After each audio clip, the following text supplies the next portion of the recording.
دوسری جنگ عظیم کے بعد جاپان میں بے انتہا غربت تھی۔ 1960 تک ان کے بچے خوراک کی قلت کا شکار تھے۔ یہ بچے لاغر اور کمزور پیدا ہوتے تھے اور ان کی پرورش میں بھی کمی رہ جاتی تھی، لہٰذا ان کے قد چھوٹے، ہڈیاں کمزور، وزن کم اور رنگ پیلے تھے۔ جاپانی اس دور میں 24 گھنٹے میں صرف ایک کھانا کھاتے تھے۔ انہوں نے اس دور میں اندازہ کیا ہم اگر 3 بجے دن کے کھانا کھائیں تو 24 گھنٹے گزار سکتے ہیں۔ چنانچہ یہ دن 3 بجے کھانا کھاتے تھے اور اگلی خوراک کی باری اگلے دن آتی تھی۔ اس وقت ان کی حالت یہ ہوتی تھی۔ پاکستان نے 1957 میں چاولوں سے بھرا ہوا ایک بحری جہاز ٹوکیو بھجوایا۔ جہاز پر جاپان کی امداد کے لیے پاکستان کا تحفہ لکھا ہوا تھا اور اس کی تصویر باقاعدہ اخبارات میں شائع ہوئی اور پورے جاپان نے ہاتھ جوڑ کر حکومت پاکستان کا شکریہ ادا کیا۔ جاپانیوں کو آج بھی پاکستان کا یہ احسان یاد ہے۔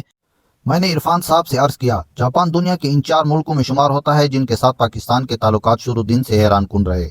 ہندوستان کے آخری viceroy lord Mountbatten Pakistan اور بھارت کو 15 اگست 1947 کو آزادی دینا چاہتے تھے۔ اس کی وجہ جاپان تھا۔ جاپان نے 1945 میں 15 اگست کو امریکہ کے سامنے سرنڈر کیا تھا۔ اتحادی فوجیں امریکہ، برطانیہ اور یورپی ملک 15 اگست کو یوم فتح کے طور پر مناتے تھے۔ لارڈ ماؤنٹ بیٹن کی خواہش تھی 15 اگست 1947 کو جب پورا برطانیہ یوم فتح منا رہا ہو تو بھارت اور پاکستان کی پیدائش اس وقت ہو، تاکہ ہر سال جب ان دونوں ملکوں کے لوگ آزادی کی تقریبات منائیں تو اس وقت جاپانی افسردہ ہوں اور یہ کھیل تاابد جاری رہے۔ یہ منصوبہ جب قائد اعظم کے سامنے پیش کیا گیا تو آپ نے فوراً انکار کر دیا۔ قائد کا کہنا تھا ہم اپنی یوم آزادی کسی دوسرے ملک کے یوم شکست پر نہیں رکھیں گے۔ جاپانی آج تک پاکستان کا یہ احسان نہیں بھولے۔ دوسری جنگ عظیم میں شکست کے بعد جاپان نے تاوان ادا کرنا شروع کیا۔ یہ آج بھی امریکہ کو ہر سال $10 بلین ادا کرتا ہے۔ پاکستان کا اس تاوان میں چھٹا حصہ تھا۔ قائد اعظم نے اس وقت اپنا یہ حصہ بھی جاپان کو معاف کر دیا تھا۔ اس وقت ہمارے پاس سرکاری ملازمین کی تنخواہوں کے لیے بھی رقم نہیں تھی۔ جاپانی آج تک یہ احسان بھی نہیں بھولے اور پاکستان نے اپنے ابتدائی دنوں میں جاپان کو نقد امداد بھی دی اور جاپان کو آج تک یہ بھی یاد ہے۔ چنانچہ کہنے کا مقصد یہ ہے ایک پاکستان ایسا بھی ہوتا تھا۔ ہماری دریا دلی صرف جاپان تک محدود نہیں تھی۔ ہم نے 1950 کی دہائی میں جرمنی کو 5 کروڑ روپے قرض دیا تھا، پولینڈ کے متاثرین کو پناہ دی تھی، چین کا دنیا کے ساتھ رابطہ کرایا تھا۔ PIA دنیا کی پہلی ایئر لائن تھی جس نے چین کی سرزمین کو چھوا تھا اور ماؤ زے تنگ اور چو انلائی نے ایئرپورٹ آ کر ہماری فلائٹ کا استقبال کیا تھا۔ ہم نے ماؤ زے تنگ کو ذاتی استعمال کے لیے جہاز بھی گفٹ کیا تھا۔ یہ جہاز آج بھی چین کے میوزیم میں پاکستان کے شکریہ کے ساتھ کھڑا ہے۔ ہم نے اپنے ترک بھائیوں کی قیام پاکستان سے پہلے بھی مدد کی تھی اور قیام کے بعد بھی۔ ترکی کے زیادہ تر عمرائے فوجی افسروں اور سیاستدانوں کے بچے پاکستان میں تعلیم حاصل کرتے تھے۔ ہم نے استنبول میں پہلا بوئنگ طیارہ اتارا تھا اور ترکی نے اس کے لیے ایئرپورٹ پر نیا رن وے بنایا تھا اور پوری کابینہ اس کے استقبال کے لیے ایئرپورٹ گئی تھی۔ ہم نے مراکو، تینوس اور الجزائر کی آزادی میں بھی مرکزی کردار ادا کیا۔ پاکستان نے ان کی سیاسی قیادت کو پاسپورٹ بھی دیے اور اقوام متحدہ میں اپنے بینچ سے انہیں خطاب کا موقع بھی دیا۔ چین اور امریکہ کا پہلا رابطہ اور ہنری کیسنجر اور صدر رچرڈ نکسن کے چین کے پہلے دورے کا انتظام بھی ہم نے کیا تھا۔ چین میں لوہے کا پہلا کارخانہ پیکو کی طرز پر بنایا اور چو انلائی اسے دیکھنے کے لیے اپنے ماہرین کے ساتھ 1960 کی دہائی میں لاہور آئے تھے۔ ایران کی ترقی اور یورپ اور امریکہ کے ساتھ تعلقات میں بھی پاکستان نے اہم کردار ادا کیا تھا۔ شاہ ایران ہر دوسرے ماہ پاکستان کا دورہ کرتے تھے اور پاکستان کی ترقی کو حیرت سے دیکھتے تھے۔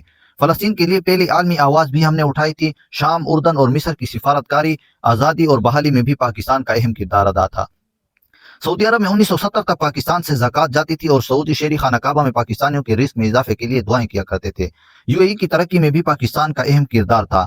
دنیا کی چوتھی بہترین ایئر لائن ایمریٹس کا کوڈ EK ہے۔ اس کے K کراچی ہے۔ یہ ایئر لائن کراچی سے سٹارٹ ہوئی تھی۔ ہم نے انہیں جہاز بھی دیا اور عملہ بھی، لہٰذا یہ آج بھی EK امارات کراچی ہے۔ مالٹا کے بچوں کے سلیبس میں PIA کا پورا باب ہے۔ سنگاپور ایئر لائن اور پورٹ دونوں پاکستانیوں نے بنائی۔ انڈونیشیا اور ملیشیا کی اشرافیہ کے بچے پاکستان میں پڑھتے تھے۔ ملیشیا کا آئین تک پاکستانی وکلاء نے لکھا ہے۔ جنوبی کوریا کی گروتھ میں محبوب الحق کے 5 سالہ منصوبے کا اہم کردار تھا۔ بھارت 1990 کی دہائی میں پاکستان سے بجلی خریدتا رہا اور منموہن سنگھ نے شائننگ انڈیا کا پورا منصوبہ پاکستان سے لیا تھا۔ دنیا کی 3 بڑی انجینئرنگ فرمز نے 1960 کی دہائی میں کنسورشیم بنا کر منگلا ڈیم کی بورڈ کی تھی اور ہارورڈ یونیورسٹی کی انجینئرنگ کلاس کے طالب علم جہاز بھر کر مطالعے اور مشاہدے کے لیے منگلا آتے تھے اور اس منصوبے کو حیرت سے دیکھتے تھے۔ مسلم دنیا کے 27 ملکوں کے فوجی افسر پاکستانی اکیڈمیوں میں ٹرینڈ ہوئے اور بعد ازاں اپنے اپنے ملکوں میں آرمی چیف بنے۔ UAE کے فرمان روا زید بن سلطان النہیان 1970 کی دہائی تک پاکستان کے دورے پر آتے تھے تو ان کا استقبال کمشنر راولپنڈی کرتا تھا۔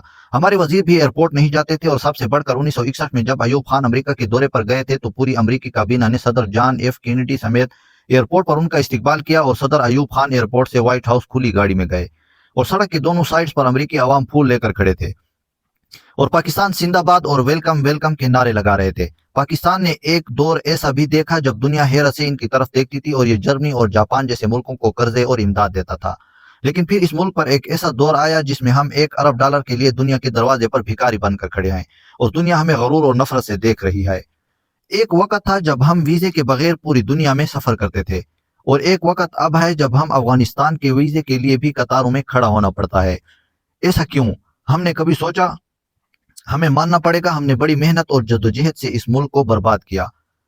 ہم نے اس کی عزت اور وقار کو ایڑی چوٹی کا زور لگا کر مٹی میں ملایا ہے، مگر سوال پھر وہی ہے، کیا ہمارے پاس واپسی کی کوئی گنجائش ہے؟ کیا آپ کے پاس اس کا جواب ہے؟ کمنٹ میں ضرور بتائیں۔